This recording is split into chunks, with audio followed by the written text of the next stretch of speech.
Sauce. Hey, you like Pez? It looks like that. Here's Heaney from the boundary line. He's an expert at these. From the boundary line!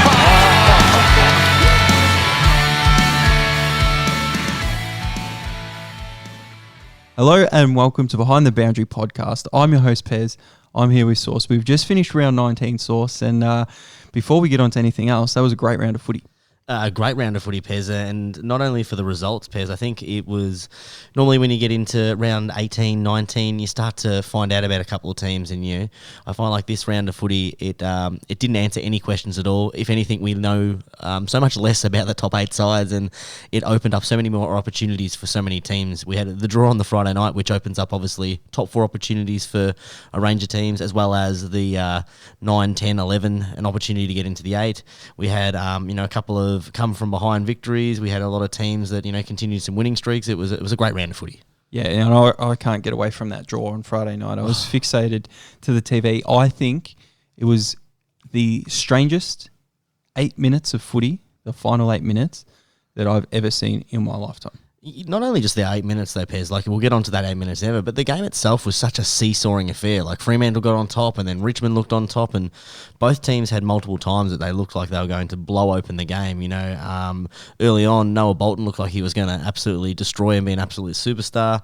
And then you get onto the last, as you said, 8 minutes, and the whole game just seems like a gaggle of mistakes. Every single thing that was happening. A gaggle? A gaggle. Jeez. There's a lot of gooses flying around there, Pez. A gaggle of geese. I've been reading the dictionary this week. Oh, shut up, all right? But no, it was unbelievable. Like they did, have a couple of opportunities where I thought maybe Richmond more so. We're going to go in front by 3 or 4 goals, and then it just didn't happen with the inaccurate kicking and the great defences from both teams. But under the roof, only 52 points apiece in the end, but they didn't score for a very long time in that last quarter. Fremantle with the most opportunities, just going inside 50 after inside 50, and Richmond just had to continue to defend. There was multiple shots on goal, out on the fulls, and then all the drama that happened in the final minute and a half. Yeah, I think all the drama really highlights one thing in an AFL league where we talk about how elite it is how much did Richmond absolutely butcher managing the clock? 2 extremely disappointing instances where they had, Noah Bolter was going for the mark, trying to manage the clock, take his whole 30 seconds. How dumb can you be to not have kicked the ball by the 30 seconds and to have it smothered? One, your first mistake, and we'll let you talk to that. Yeah, a couple of things about Noah Bolter in general. Oh my God. He's been swung forward multiple times this year for a couple of quarters, and when he gets swung forward, he shows glimpses, but he doesn't have that forward mindset where he makes smart decisions. Sometimes he'll grab it and he'll snap a goal and things like that. But I think it was Jack Rewalt that went up to him and he took the mark and he said, "Take your 30 seconds." And Noah Bolter, he did. He took that literally and said, "Yeah, I'll take my 30. I'll take my 31 seconds," which is approximately what it was on the replay. And the umpire did the right thing, move it on, play on, call play on, got it smothered, didn't even get in there for a score. He would have probably kicked it behind. Registered it a score, and then there's the game over, or puts a lot more pressure on Fremantle to have to score. He kicks it behind. Richmond can set up their defence, and then they're done, ready to go. Mm-hmm. And it didn't happen, so Noah Bolter will be very disappointed in himself. Yeah, and we'll talk about the management of the clock and a point being scored, and then how teams manage the defensive kicking later on, and when we tackle some of the other games. But the second incident is, it must be something in the name, Pez, and that's why I mentioned the gaggle of geese, because it was the Noahs, obviously the Noah's Ark, and the geese running around like headless chooks, because Pez, I don't know how an AFL footballer, with all the amount of emojis and numbers and whatever symbols are going on the sideline, after a stoppage, 10 seconds beforehand, an AFL footballer does not know how long he's on the clock. I say this all the time when I'm watching the footy. Like players that have high footy IQ, are looking to the bench, having to tell that to all the other players on the field. Hey, we've only got 20 seconds here. We've only got 15 seconds here. We've got to, if we get it from the stoppage, we've got to bomb it forward because we need a mark if we're going to have a chance to kick a goal before the siren. And it happens at the end of the first, end of the second, end of the third, and so on and so forth. Marks the ball, and in the heat of the moment wasn't thinking, had a brain fade and goes, you know what, I'm going to swing around because I don't think I can make the distance from here. I'm going to swing around and I think I'm open there and I'm going to be able to have a shot from 50 and win the game. Yep. And that's what he thought. And that one there is, as I said, it's that one I think is more acceptable than the other Noah Bolter, than the other Noah incident. But I just don't understand how the ball literally had come from a stoppage, a throw in right near the benches, how his awareness, obviously, we get lost in the moment, Pez, but it's 20 seconds away. It was 10 seconds from the throw-in where they all should have been looking at the clock. They've got the one up there. Surely they've got some, as I said, maybe I think early in the year someone used a rocket ship. Someone on the ground. I think St Kilda used a rocket ship, actually, it was, on the emojis. I don't care what they use. Surely you got someone on a whiteboard could have just drawn a 1 and someone on the ground. A player on the ground Turn needs around, to 10 say, seconds. you got this. It Yell at him blows at the my top of mind. your lungs. Stop. You can make the distance from 60. I don't care if it's a goal. I just want an opportunity to and you win can the see game. Jack Rewald in the background yelling at him, no, stop. And as you said, you excuse the young fella because he's come around, he didn't think he could make it in the heat of the moment. That's a great kick. But realistically, time management has cost two teams. In the first 25 minutes of a quarter, that's a great move. Yeah, as I said, time management has cost two teams two massive opportunities. And we get onto the other one later, Pez, but it's a great game of footy. That last minute was so frantic. Must see TV, and better than the 2 or 3 of the other games. Just that last minute than some of the other contests this weekend. I woke up on the Saturday morning, watched the last 8 minutes again because I could not believe what actually just transpired and what happened. And if you're going on teams heading inside 50 with the defense under pressure, Fremantle should have won that game. Yes. They should have been up by multiple goals. Agree. Didn't happen. Okay, Richmond had their opportunity at the end there, the last minute and a half. Richmond should have won that game. Both teams didn't take their opportunity. Richmond only get 2 points. Fremantle only get 2 points. You see, the players are always more upset after a draw, Of course. than they are from a loss. As Dennis Pagan famously said, it's like dancing with your sister. You achieve nothing. It get always nothing from it. It always comes up. It always comes out. When you dance with your sister, it always comes up, does it? Well, I don't know. hope not, Des. I don't have a sister, so you can tell the story. No, as long as you're not dancing with my sister, mate. We're not talking about that. That's when it might. It's true though, because there's no good feeling from it. You don't learn from anything. I think there was a famous quote from an AFL player years ago. Said, I'd prefer to lose because then we can look at it and we can reflect on it and we can learn from it. A draw, you sort of like, the team that shouldn't have won sort of goes, we got out of jail here. And the team that won sort of goes, we should have won, sort of, we probably should have won that. But nothing really gets learned from it. But in this day and age, Pez, how do we still have draws? And I want to hear your opinion on this because I've got my own opinion. But the drawn game, we've gotten rid of it from the grand final now. We've played extra time. We don't have it in finals, but in the regular season, we still have a place for it. Multiple sports around the world have different options. So, we can't say that all sports have an overtime. But what does the AFL do in this? Is this good for the game? Is it bad for the game? What do fans, the AFL, want? Everyone has their own opinion on this. It's a huge issue. And not issue, debate. My big view is, history of the game and continuing to change things. I actually wouldn't mind if it's 5 minutes either way and you play into a winner. So 5 minutes each end? 5 minutes each, like they do in an elimination final for the next week. I also wouldn't mind if they keep the draw just in the regular season. Yeah. I don't mind either way. I hate seeing a draw and hate seeing the players, but it's always a good talking point and discussion, and you can see which teams actually stuffed up, which teams escaped with 2 points, and which teams got it. And then for those teams, it's very rare to have a draw. Percentage kind of doesn't play a part for the rest of the year unless they are to get another draw because they're 2 points off, and then it makes the finals race that little bit more interesting, I believe. It does a little bit. It makes it a little bit more interesting for the end of the season. But there's so many different variations of it too. Like, do you go 10 minutes either way? Do you go, I'm actually not even going to put this as an option because it should never happen in an AFL game. Golden point, that's absolutely ridiculous. Let's scrap that.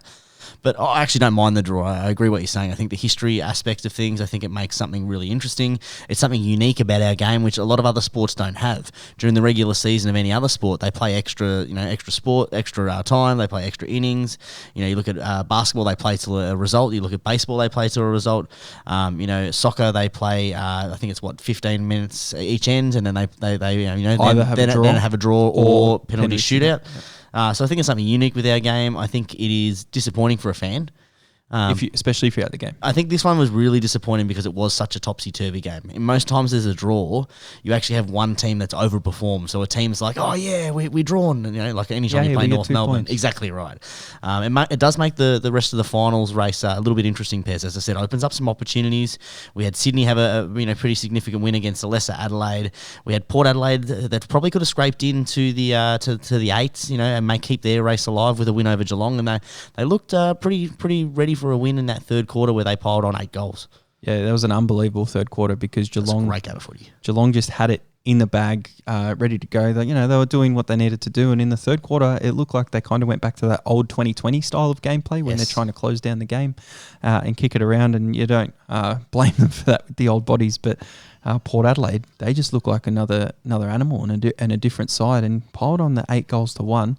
Lucky Geelong got that 1 goal, but they were down by 7 points or so at three-quarter time, Sauce, and Geelong turned the game again on its head, which is a hard thing to do. Very hard. At Adelaide Oval.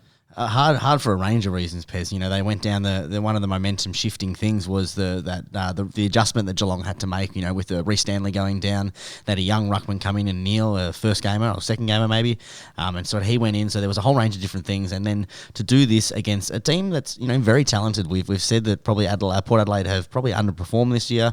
They're playing at a furious home crowd, and it's a great atmosphere if you're a Port Adelaide fan, but it's a very scary place to be if you're anyone else. Like the prison bars were there for a reason back in the day, Pez, because it's a scary place to be. But they did well, Geelong. I think that's not talking from a Geelong point of view, but this is somewhere previously we've seen many times, especially in finals Geelong, where they resort back to a different game plan. And then they make a comeback, they give a lead, and then they collapse. And that fourth quarter, they went back again. They went back and they adjusted it a third time. They were able to control the game. It was a really great game to watch. The intensity was high. Tom Atkins was amazing in that last quarter. 12 touches, something like 8 clearance or something like that. Amazing. He was everywhere. He was everywhere. He's my man too, yeah. He's tackling is right up there, and you had to mention that. I wanted to mention Brad Close. Now, he only got these 15 disposals, kicked a goal, but he was everywhere too. When he goes around the ground, you love the ball in Close's hands because he is absolutely amazing. On the other hand, now I've mentioned this on the pod in the last few weeks, Sauce. Sam Powell-Pepper. Now, he's playing as a small forward, playing as that high-pressure type of player. He kicked 2-1. He had 19 disposals, 14 of them being kicks. And if I'm the Port Adelaide Footy Club and I'm in charge of their list, I'm delisting Sam Powell-Pepper at the end of the season. Well, there's big talks about him wanting to come home to Victoria anyway. So why are you delisting him, Pez? I'm delisting him because you can't play him solely as a midfielder. He's not set up for that. He's body type. And I think he's too small. So he's not a leading small forward. He's not going to get it on the run. He tries to put the pressure on and get the tackles. But some of the time when he gets the ball, he makes stupid decisions. I think his kicking efficiency isn't high. He kicks it out on the full a few times. He usually kicks a couple behinds. And he just costs the team in really big moments. And I don't think he's a player that will be able to improve in that category. So I think they need to be able to find someone else that can play that role and fit them in and put them in. And when they, make finals again, Sam Powell-Pepper's not going to be a small forward that's going to kick you 4 goals and win a final. So I'm saying see you later. Yeah, he's primarily in an old traditional sort of football, he's a wing player that sort of floats in and floats out. But he's just a bull in there. He runs through, he crashes packs, he gets the footy, and just seems to bang it on the boot a lot of the time. And he seems to accumulate the ball a lot when he's able to do that. But his actual efficiency in that disposal is very dubious at times, and totally agree, Pez. And I think that, I know that there'll be a couple of Melbourne teams interested in him. I think that that's the right move for Port Adelaide too. They've got other people that can fill those gaps. They don't need something like him. He's got a little bit of trade value because I think that people are a little bit miffed by, I guess, the stats and the way that he plays, because he does seem to be everywhere. He does seem to be close to the ball a lot. He does seem to be a bull, but that's why I've had to change my mind over him, because I thought, why are they dropping him? Why are they dropping him? Because he's such a high pressure player, and he gets the footy, but it's because of his disposal efficiency. And I wouldn't want him at my club, so I wonder if the fans would want them at theirs. The other game, Saturday night, Sauce, we had the Bulldogs and Melbourne, and it was a game of runs. So 3 goals here, 3 goals there. Melbourne looked in control early, like they're having a lot of games this year and a lot of their losses, and the Bulldogs able to get over the top. Jamari Ugle-Hagan, 5 goals at the end, a buddy-like goal at the end to seal it, even though the game was already over with the time and Bulldogs were already up. But great game by the number 1 draft pick there. Yeah, not only the 4 goals, Pez, but 3 clutch goals in the last quarter. 2 of them coming in real crucial times and really sort of asserting, hopefully, his spot in that side, because there's been a lot of questions about some of the moves that Western Bulldogs are making. They've got a very tall sort of list. They've got the Darcy boy. He's sitting in the reserves, absolutely chopping it up. There's rumours that they're going to go after another tall forward in the off season. They're going to have to go after the bloke from Port Adelaide. I think it was Marshall or another one. They're going after another one. So it was good for him to be able to salute his spot in that side. You are correct, Pez. It was a game of runs. The Bulldogs seemed that they were going to have another finals-like performance when they sort of were on top of the Demons early, and then they stormed home, had, 4 in the end of the first quarter and then a couple in the second, and they really sort of had dominance. But the Western Bulldogs, they seem to have Melbourne figured out a little bit. And we spoke about this on the pod last week. The way that they coach that midfield and they sort of really congest it, and they don't allow them to just go up the middle, and they really control the pill, is a roadmap to how to beat Melbourne, Pez. Yeah, a couple of big quarters from the Dogs in terms of goals, but that last quarter, 5 goals to 1 against the Demons. We know Brayshaw, he played well across that half-back line like he's been doing all year. But then the Bulldogs were just able to put that pressure on and not let Melbourne do what Melbourne have been doing for 2 years, which is kick the ball cleanly, get to uncontested players, and then find a mark inside 50. And they weren't able to do that. And when they're not able to do that, and Bulldogs are able to defend and run it the other way with their midfield, they showed that they've had a shocking start to the season, and it's probably going to cost them a chance at the title this year. But they're in the 8 at the moment, thanks to a Richmond brain fade at the end as well. Yeah, it was good to see Melbourne's forward line sort of, come together a little bit, Pez, and it was probably the first game in a long time where we've seen that Melbourne forward line of Wiedemann and Fritsch actually perform. Sparrow, Neil Bullen, Pickett, they looked actually quite well. They look back to their best that we saw last year and we saw earlier in the year when we thought that they weren't going to lose a game. But the Bulldogs held on. There's going to be an absolute cracking matchup this week against the Cats at Alphabet Stadium. And the Bulldogs, again, we're going to hear about our Footscray supporters coming from about this time of year. This is about when they start to play well. But again, for me, like we've talked about Essendon, and, we're going to talk about Collingwood later about how they've actually turned it around and they're winning close games. The Western Bulldogs have let so many opportunities on the table this year, and they don't deserve to make finals the way that they've played this year. Yeah, and if they turn it around and win a couple of these tough games at the end here, we're going to hear about it. They're going to be able to make it, and we know what we're going to hear if they do make it. Oh, we've done it before. Win it from 8th. We've done it before. Yeah, whatever. Game of the round on the Sunday. 74,000. Yep, Carlton versus GWS. It was an absolute cracker. We saw Toby Green take probably mark of the year. That was absolutely horrible, even though it had a couple of high flying marks, but they couldn't score in that first half. Oh, Jesus. Anyway, but Collingwood and Essendon. So Collingwood, they kicked the first 6 goals, Sauce, up by 37 points at quarter time, and then the game turns completely on its head. Essendon show what they've shown, in the past 5 weeks of footy, and just go, you know what, we're not letting this happen. We're actually going to put in the effort. We're going to kick. Dylan Shield was hitting some targets as well, which is surprising from his left boot as well. So Essendon able to turn it around. Fourth quarter, you look down at the score and you think, geez, Essendon are up by 4 goals here. Collingwood have to kick 4 goals to win the game in about 8 minutes. Yeah, Pez, I was actually at this game, and the first quarter, I have never, and I've been to grand finals before, but Collingwood, when they are up and about and they piled it on against an arch nemesis, goal and goal and then goal, and then you had that Dacos goal where he's run around a couple and slotted. The crowd and the energy in the MCG was incredible. Did they chant? Did they do the chant? They did the Collingwood chant, and then the second quarter, silence. The whole game's life got sucked out of it. By, as you said, Dylan Shield was running through. They adjusted. Stringer, he stood up in that forward line. They adjusted through that that defensive pressure, and the whole game, it was a massive swing of momentum. And then Essendon took over, and then Essendon again. The crowd was immense, and the energy was great. And then that fourth quarter, that exact same thing. And the life got sucked out of it, and then it went down, and then it came down to an amazing finish. And we spoke in the first game, Pez, about time management.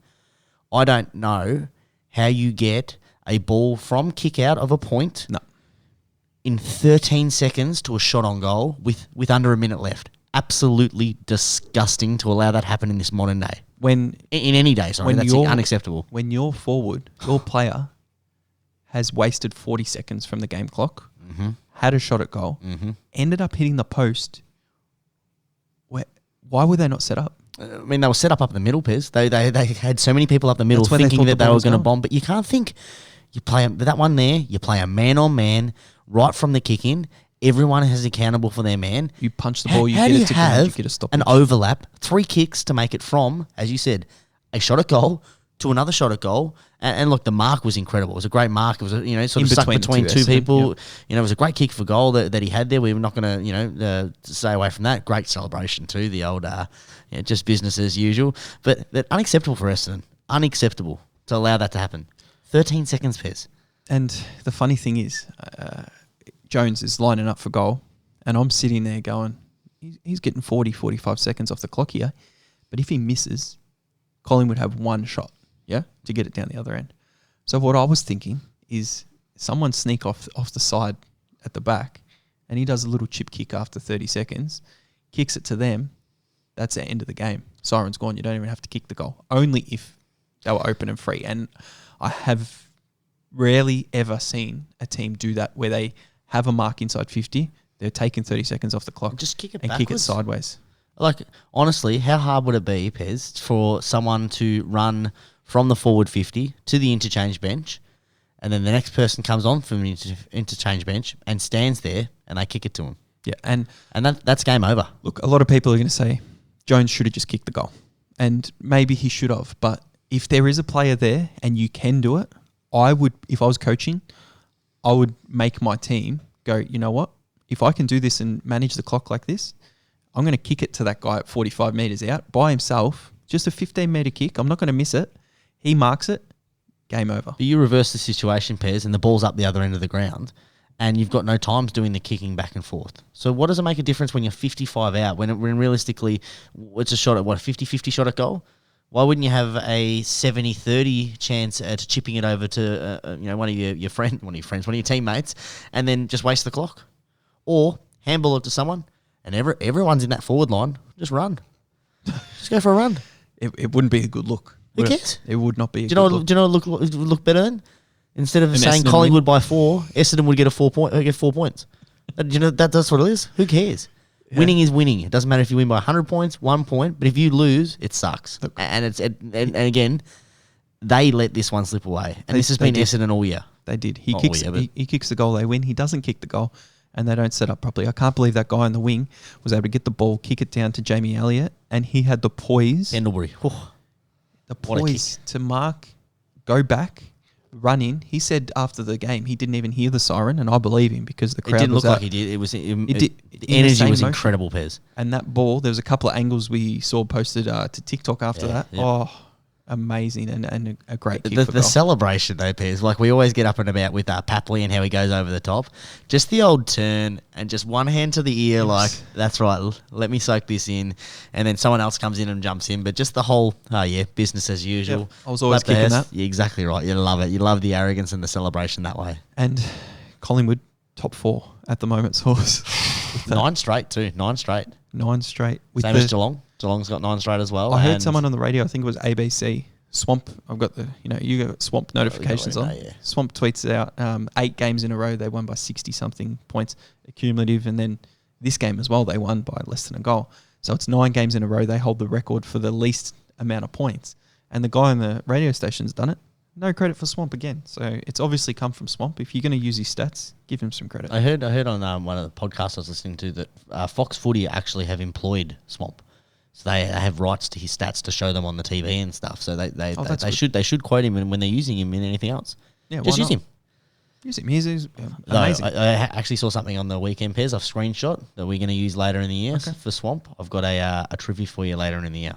Okay. I've taken from Swamp. I'll let it settle a little bit. I know you've got the notifications on, but I've got a good trivia question from it. I won't go back and have a look at every single Yeah, tweet this year. you will. Like you did last time, you cheat. All right, that was a great round of footy. We spoke about the important games. We've got the ladder there. We need to review our bets from round 19. Soft review. It's no official review. How does it end? We don't know. They've kind of lost, but they've won as well. Well, here our sauce, round 19. It was another winning round, but it was hard to get there, and we had a couple of heartbreakers, but we take them on the chin and take them as losses. So the first game was the most interesting one with the draw. Now, I missed out on the Richmond 1-39, and I wasn't too sure if I was going to get the half payout or whatever because of the two teams, but I went on to Ladbrokes to the Saturday game, and I saw the draw was an option at $101 in the big win, little win market.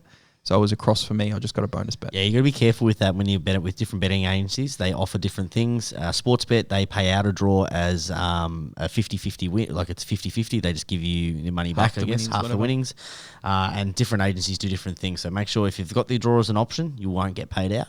Try and find those agencies that have the draw there if it's sort of, I mean, only have so you had Fremantle head-to-head, like... I did have Fremantle head-to-head, so it paid out. So it goes as a cross, but I get a 43. I think it was $43, $47.30 or something like that. I think $47.50 from a $50 stake. So you lost $2.50 for some reason. I don't know what they did there. Because the winnings would have been $95, so I got half of 95. What's that? $47.50. Yeah. $47.50. Yeah. Oh, so half winnings paid out. There you go. Excellent. The next game was the North. Sucks it's a red cross though.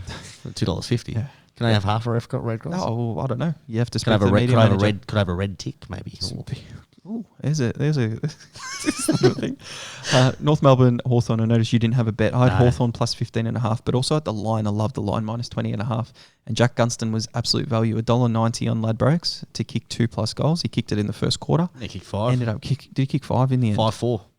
Jeez, I thought he kicked 4. So he did play forward. I was thinking, why is he paying so much? And I spoke last week that he might have been playing down a different role, but no, down there, Tasmania, he's done it before. He kicked his goal, so that was a $3.69 get at a unit, and we love seeing that. You do love seeing that, Pez. I didn't have a bet in that game, as you said. The Sydney Adelaide game, I had a bet. I followed your philosophy, Pez, and I got a bone to pick with you. Excellent. It lost. I actually knew you were going to say this when I had a look at your Sydney bet. Swans, I had the over 131.5, and I spoke about it. I'm like, that 150 is very low there. And I went, you know what, I'll go the under 171.5. I should have gone the 190. Still would have lost because it was an incredibly high-scoring game. There was like 70 points in the first half. And then it was pretty much over. You knew what was happening. So I got a bonus bet for that one, Pez, which I've used this week. Yeah. And when I do these bets, I had the under 186, which lost, so I got a bonus bet as well.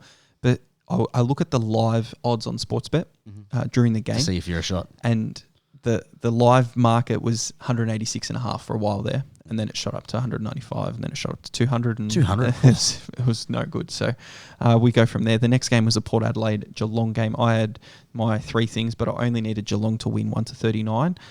Which they were able to come back in that fourth quarter and do. So $2.15, 1 unit I had on that. Yeah, I had my bonus bet on this one, Pez. Atkins to get 15, which we spoke. He had 12 in the last quarter, so he got that pretty easy. Geelong minus 8.5, which was a push, and pick your own line, 133.5, Pez. So a nice little profit for me. Had 2 units as a bonus bet on that at 260. Love the profit. I've got a bone to pick with myself here because the next game, we've got Brisbane versus Gold Coast Suns. Now, I've spoken earlier in the year that I hate the lead it every quarter, but sometimes you need to go on it for value. Brisbane led at quarter time, and then Gold Coast were able to, come back and lead for a while. Brisbane were able to win the game easily in the end, but I've got to start backing when I think the line's too big for Brisbane. Maybe I'll just go quarter by quarter leader. No. Go with your gut feel and go with the plus on the other side. Okay. So you a little bit of a correction there. Okay. That's what I'm going to be thinking about in the future. Maybe a little bit of alternate and pump it up, and we'll see how we go on this round 20 bet slip. Might not include any of that. All right, I had no bets in this one, or the Melbourne Doggies one. Melbourne Doggies one, same for me. So we moved to Carlton GWS. Yeah, this one here, I had the over 153.5, the alternate line, which. Pez, it was a low-scoring affair, and I thought I was good, but it didn't quite get there. It fell 6 short. Carlton plus 5.5, I got that, and Carlton to win by 139. That was a little bit tight in that last quarter too. It was a hard way to cheer for it because I'm wanting them to score goals, but I was wanting GWS to score, no one else. So it was I got a bonus bet from this one, Pez, so 1 unit. It was 36 to 37, 39 at half time, and the first quarter was shocking for scores. So they weren't able to get it. And that's what you wear. You wear the loss. this is the game I was most confident in because I had 2 units on it, and my main bet there was over 167.5, which I love the line. It closed at around 171, 172.5. But my multi number 1, if we just head over to that for a second, I had Hawthorn minus 20.5. It got up. Brisbane to win got up. Sydney Adelaide over 155 got up. And then over 167 as well. So I ended up risking 3 units on that one game. And I did think about it on the Sunday. I thought, you know what? Should I just go under 171 and kind of hedge my bets a little bit and actually guarantee some profit back? In hindsight, probably should have, but I really liked my position at 167.5, so I was happy to, end up having the 3 units on that, and it would have been a big payday, but wasn't to be because they couldn't score. Yeah, not to be. Speaking of a big payday, I was a terrible 13 seconds away from having a big payday in this one, Pez. I had my cheeky in the Collingwood versus Essendon game. I had the over 167 that paid out. Nick Hind to get 20 or more. He was fantastic. Had that. My last leg was Essendon 1-39. So yeah, we know how that unfolded. That was disappointing. 156 was the total game points. My story's way better this way, Pez. So let's continue on. I didn't lose any money that way. Let's go Red Cross. It was a bonus bet as well. I had the 2 bonuses from earlier Sauce. So I used them on this game, and I thought, you know what? I love this line at $2. I was going to go Collingwood head-to-head at $1.75 because I was like, I think Collingwood would win this game very easily with the lineups. And I went, Collingwood minus 4.5. And then the first quarter, if I bet on Bet365, $1.75 for Collingwood, it would have paid out up by 32 points. Same with Blue Bet. And they ended 12 up points. They ended up winning the game in the end. But how much did they win by? 4. 4. So that's a loss. So bonus loss Well, there. They got 8 points because they get 4 points that they won by, and then 4 points for the win. Sure. So my that game lost. Didn't have a bet in the St Kilda West Coast game, which we haven't mentioned, and for good reason. It was a horrible brand of footy to watch, and West Coast usually get the rub of the green with the umpires over there. I'm a St Kilda fan, and I'm admitting this. St Kilda, if you didn't watch the game, they got looked after something shocking with the umpires. West Coast got screwed. Yeah, because the AFL needs the finals to be a little bit closer, and that keeps them alive. It keeps them equal 8th on percentage. They need a lot of percentage to make up for that. But yeah, or a draw. Or a draw, yeah, exactly. I thought exactly the same thing, but my multi got up Hawthorn, Geelong, and Brisbane. Yeah, my Hawthorn got up. My multi got up as well, Pez. So it was a nice little 2-unit collect there as well for me. All right, let's get into round 20s. Whoa, Nelly. Let's actually talk about our stakes for the win for the year and the unit. I always forget this, actually. You do. I staked 9 units and returned 11.74. Another winning round for the Sauce. Profit of 2.74 units. For the year, staked 137.44. Returned 173.28.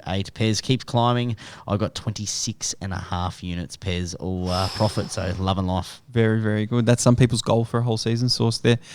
10 units out for me, 11.12 back, a profit of 1.12 units, so nothing too extravagant, but profit is profit. 180 units staked for the year, 256.49 return, and climbing up, trying to hit the 80s, is 76.49 units of pure profit. Absolute pure profit. And let's continue that streak, Pez, heading into our bet slip for round 20. The fact that the size of the bets was relatively small. Our bets with an opportunity about 50 metres out. I was with a mate, and we were getting sort of ready to leave, and he said, I think I'm going to whack 10 on Maxi. Do you want some as well? And I said, Oh, yes!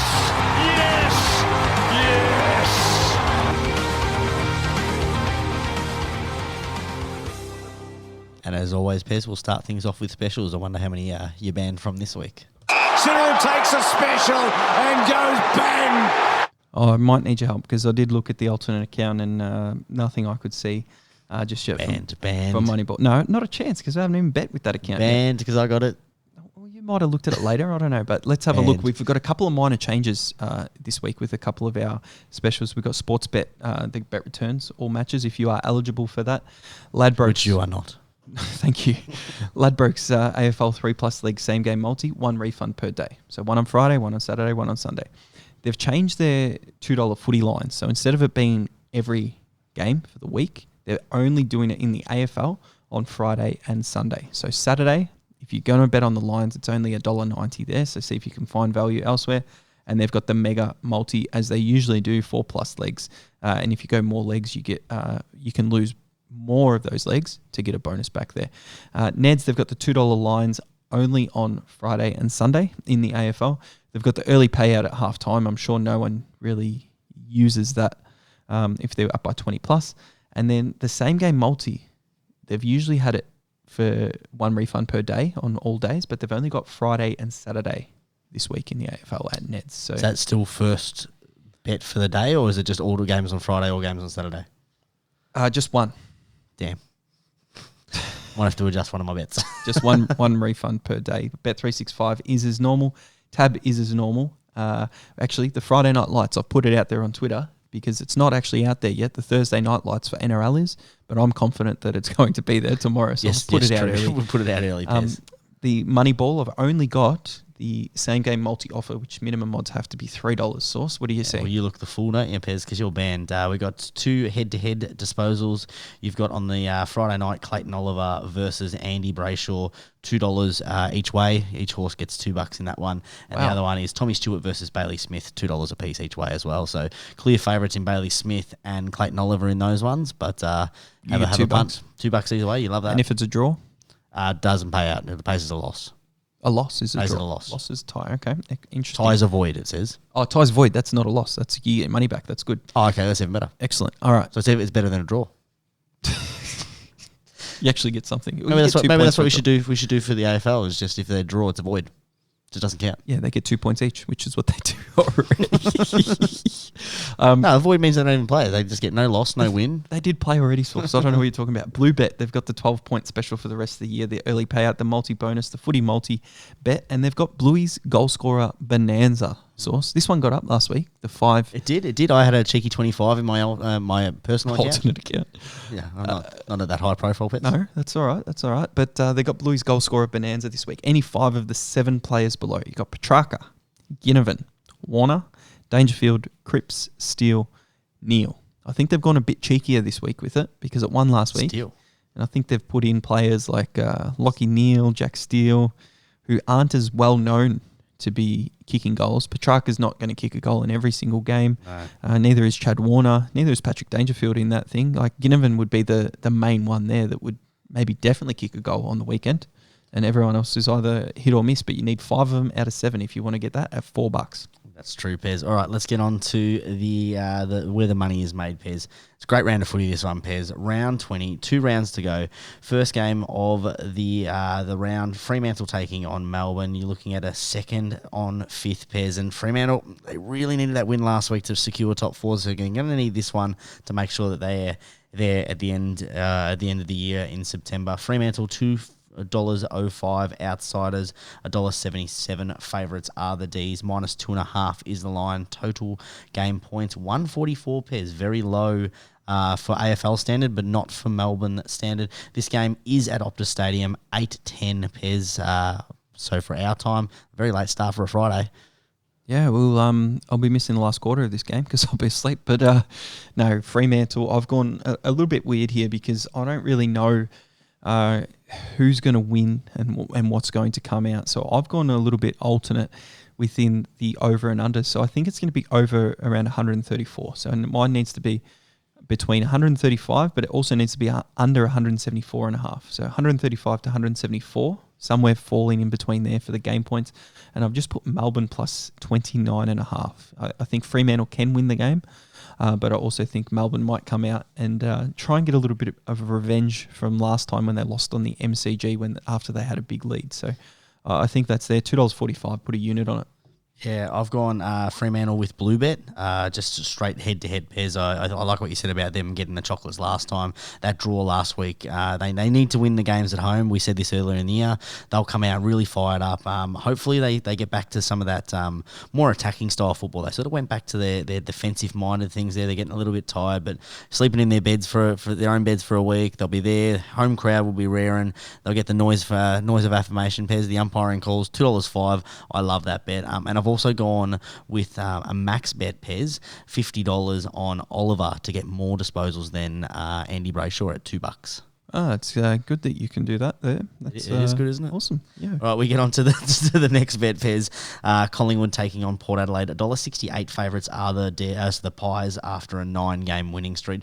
2.19 outsiders are Port Adelaide. -5.5 is the line. Over under 160.5. Pez, can the Pies make it 10 in a row? Well, they could, but I don't think it's going to happen. I think Porter good value here. Great value. 225. Got them at earlier in the day. I've got my $50 bonus from last week. A couple of bonuses together there. So at Ladbrokes, put that in straight onto Port Adelaide head to head. No other little sneaky legs or anything because there's no insurance in this. So 225. A 1 unit bonus bet. Yeah, love that, Pez. I've gone a little bit of the insurance route with Neds, so it's the first game of the day, so that'll be the only one that has a bonus bet, but that's okay. I'm more confident in the other ones anyway. So I've gone over 130.5, the alternate total points, under 190.5 total alternate points, and Port Adelaide straight on to win $3.30, $50 on that one, Pez, 2 units. So if you do want to go the alternate route with the total points, and you are confident that a team can win and they're paying $1.90 or post $2, you get good odds. Yeah, I got them about 2 something pairs to get that up at $3.30 for both those ones are like $1.13, $1.14. Not too bad. Loving that. All right, pairs on to the Battle of the Bridge. Sydney taking on GWS. Are we still calling it the Battle of the Bridge? Not really sure. The Battle of the Bridge. I think when Queensland won the Origin, they had to light up the bridge maroon. So I think the Maroons actually own the bridge at the moment. Oh, well, you definitely wouldn't be painting it orange, Pez, because GWS are shit this year. So let's get on to Sydney versus GWS. 3 weeks ago, you're still saying they're $1.19. I told you I'd written them off. Yeah. I won't be talking about them for the rest of the year. $1.19 favourites are the Swans. The other team is $4.75. The line is -30.5. The over under is 168.5. Pez, I'm all over Sydney in this one. I've got my bonus bet on this one. -30.5. They get this easy. GWS are putrid. Straight on the nose. 30.5. 30.5. So win by 31 or more. I don't like it. Love it. Not that bet. I don't like the game. Not interested in this one. I think Sydney have shown a habit to lose games they shouldn't lose, and the Giants, with really nothing to play for except a couple of players in their careers, we'll see what happens. Sydney got everything to play for, Pez. They can sniff at the top 4. They're playing the rivals, the new rivals, their younger brother, the one that's been bullied in the last couple of years. I love it. That's what I don't like about it, because when Sydney have something to play for, that's when they drop silly games. You've got brothers, Pez. You got your younger brother who's sitting there and he tries to show you up. You beat down on him, don't you?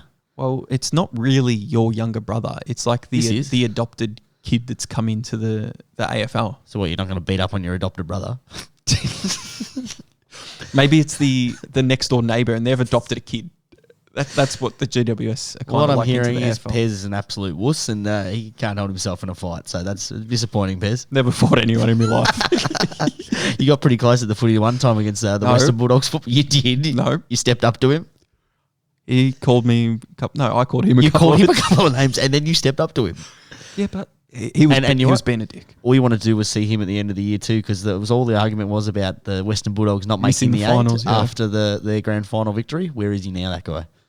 I don't know where he is, but I was correct. You were correct. I was correct that night. And he would have lost a fight, Pez, so that's a good thing. Would have lost the fight, but I was right about the footy. All right, let's see if you're right about the next one, Pez. The Saints taking on Hawthorn. 158 favourites are your Saints. Hawthorn 239, -8.5 is the line. Over under 166.5. Pez, for me, this is a huge danger game for the Saints. Saints were putrid last week. It's a huge danger. They were really, really poor. No Paddy Ryder in that team does not help at all. Nope. So what I've done is I've put a Ladbrokes same game multi together. I've gone either team to win by 24 or between 1 and 24 because I think it can be close. I think St Kilda can win. I also think Hawthorn might be able to win, but I don't think anyone can kick away 4 goals plus. So that's why I put that bet in there. I've had to put a third leg, and I put Brad Crouch to have 20 plus.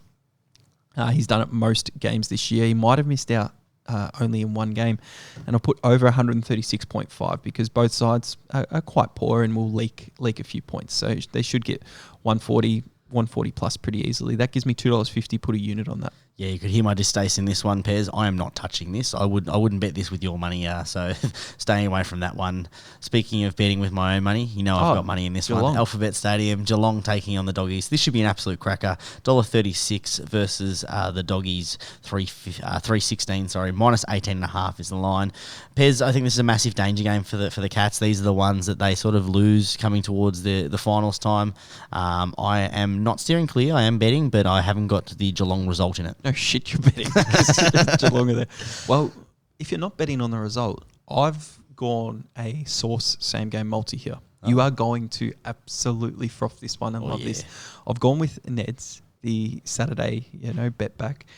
$2.86 this gets me. I've gone Geelong to win, which you would like because you usually bet on Geelong to win. I've gone your man Stengel, 2+ goals. Oh, I love it. Yeah. And I've gone your man Atkins, 15+ disposals. Pez, I love it. $2.86, put a unit on it for you. There you go. Oh, I got a stiffy. Oh, do I ever, Pez? It's actually funny that you said about Atkins because I've got Atkins in mine for 15 disposals. Love it. It was $1.40 last week, down to $1.18. I love it still love it. Pez got a message from one of the fans saying no Atkins for 15 or more disposals. And I said, wrong. Get over to Ned's. Get over Ned's because you can get him there at $1.18. Pez, I've got the total points for this game over 163.5. I've got the Geelong alternate handicap plus 17.5. So I think we get the chocolates there. And of course, my man Tommy Atkins, 15 or more disposals. That gives me 250 odds, 2 units. You love it, but I'm pretty sure you like my bet in that one. I do love your bet, Pez. I got a stiffy, I told you. It's going to make the next game really awkward. All right, we've got Adelaide taking on Carlton, the second Saturday night game. 271 outsiders are the Crows. $1.47 are the Blues. Minus 13.5 is the line in favour of the Carlton. Over under 163.5. Pez, this is an important game for the Blues. They need to get this one, an away win against a team, Adelaide, who has been, they've sort of been improving the last couple of weeks. Take out that loss to Hawthorn. Yeah, my tent's just collapsed here because I've got absolutely no interest in this game. Carlton should definitely just run over the top and get the win, but strange things can happen, and I'm steering clear in a betting term of this game, and don't have much interest at all. No interest in me in this one, Pez. Right, straight on to Gold Coast taking on West Coast, Battle of the Coast. Oh, speaking of no interest. Yeah, no, I like this game, Pez. The Suns are $1.14 favourites. Clearly $5.75 outsiders, the Coasters in West Coast. 34.5 is the line. Over under 167.5. Pez, you got no interest, but West Coast, what are they doing? Well, they don't like playing at the Gold Coast. They do not. Not from a couple of seasons ago in COVID. What, you think Gold Coast are going to kick I think they're going to them? kick the shit out of them, Pez. Yep. I've got this. This is a straight out 1 unit over 138.5 alternate line. Go Gold Coast first quarter, just them to win it, and the alternate line, Pez, of minus 44.5. I've bumped it up a little bit. Bumped it up. I think they get the win by 40 or plus. So 1 unit at $3.03. $3.03. Chol will probably kick a few. He's kicked a goal in every game this year. Yeah, it's too. It looks good, Joel. Great recruit for the Suns. A win-win in that trade. Wait, did they trade or we just walked out the door? Just a win-win. Yeah, cool. It's a draw. Speaking of draws, we got Richmond. And speaking of Chol, we got Richmond. In the next game, Pez, the Tigers taking on the Lions. 185 versus the $2 outsiders, the Lions. Minus 2.5 is the line. Over under 175.5. Pez, really crucial game for the Tigers to win this, but equally as important for Brisbane. Not only playing away from Brisbane, playing a game in Melbourne. They're going to need to win in there in September. And playing a team that they really need to solidify as a top 4 side. That's the big one. Playing a game at the MCG Source for the Brisbane Lions. They have struggled there, something shocking. They struggled there this year, and they don't play there that often. But when they do, they lose. And Richmond kind of need to bounce back and win from last week, but they are missing a few key components. So I do agree that the odds should be close. I don't know which way it should stem, but what I've done is I've put a 3-leg same-game multi with lads to try and get that little bonus back if something goes pear-shaped. Richmond plus 33.5. Brisbane plus 18.5. So I'm more leaning towards Brisbane to win, but I think it will be close either way. And over 154.5 points on the Sunday afternoon there at the MCG. Those 3 legs, $2.21, 1 unit. Like that, Pez. I agree. I think it's a 50-50 game. I think this means more to Brisbane, and they've been playing a little bit better footy than Richmond. Richmond, they've won one game in the last 5. You include the draw, that's 1.5 wins. So it's not great performance for them. A lot of those have been at home, in Victoria. So I'm going something Cheeky! for this one. I'm going Brisbane alternate line minus 16.5. I think they get it done by over 3 goals. The over alternate line 166.5, and Zach Bailey to get 20 or more disposals. I've got my $50 bonus bet on that one at $8. Oh, fingers crossed there. And final game of round 20 is an absolute snooze fest. Absolutely, Pez. Essendon taking on North Melbourne. $1.10 favourites are the Bombers. $7 rightfully so outside is North Melbourne. Minus 41.5 is the line. Over under 169.5. Pez, I've got no interest in this game. I'll leave it over to you. Yeah, the market doesn't make me Nah, go. It's not enticing at all. No interest either. So after Richmond-Brisbane, that'll be the end of the round for both of us, and we'll just be having a little snooze there on a Sunday afternoon, getting ready for the week to start on Monday, because nothing there for my multi. I don't know why they put that one at, like they could put it's such a snooze fest. Like put the Adelaide Carlton one on the Sunday afternoon and keep me a little interested. Put the Essendon North Melbourne on the same as the Geelong Western Bulldogs, because no one's going to be watching that game anyway.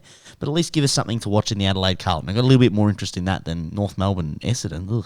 They're no good at the fixturing. The AFL, Fixturing we know that. Shocking. But the multi, now I have said in the past, when Tab have the 3+ legs head to head and one loses as a bonus, you have to go with it.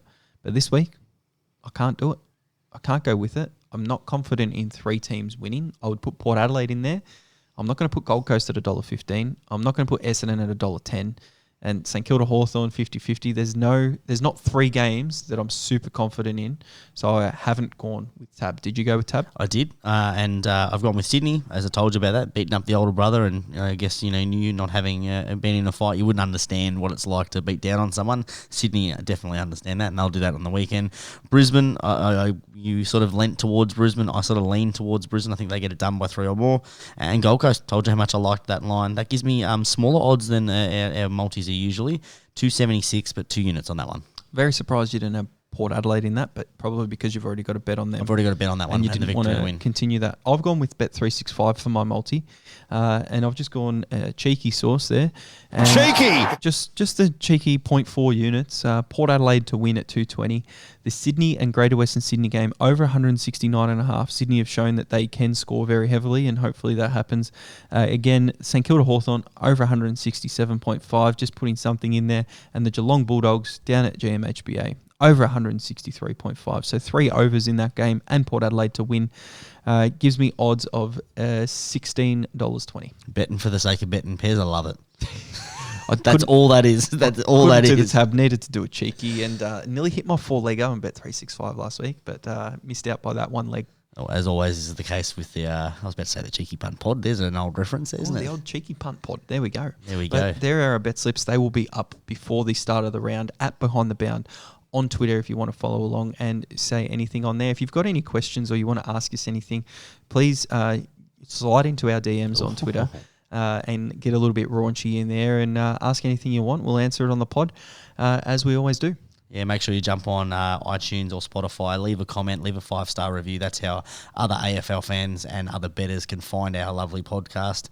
Pez, we're about to wrap it up. That's it. Best of luck with your punting this weekend. I'm Pez. Peace out. I'm still Sauce. We'll catch up next time. And as always, if you're having a punt, bet responsibly. Now you're gone.